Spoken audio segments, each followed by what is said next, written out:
আসসালামু আলাইকুম। আজকে সাপ্তাহিক শুরু তো শেষ, ভিয়েতনামে শেষ। তো কাঁচা বাজার করার জন্য আসছি। এই হলো স্বাদের লাউ, গাজর, মিষ্টি লাউ, চাল কুমড়া, ধুন্দুল, আলু সব কিছুই আছে। তো আজকে কিন্তু নাই, করলা নাই। তো করলা জুসটা কিন্তু খাওয়াতে পারবো না। সব সবজি এটা হলো চাইনিজ, সম্ভবত এই সবজিটার নাম কি আমি জানি না। হলো বাঁশ,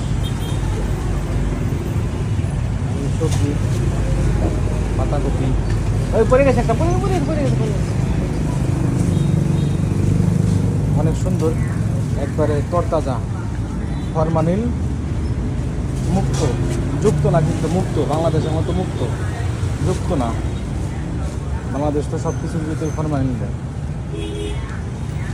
অফ নাম বলতেছে। তো আমার এই ভিডিওটা যদি ভালো লাগে, লাইক করুন, কমেন্ট করুন, শেয়ার করুন, অন্যদের পাশে থাকতে। ধন্যবাদ সবাইকে, ভালোবাসা দিলাম।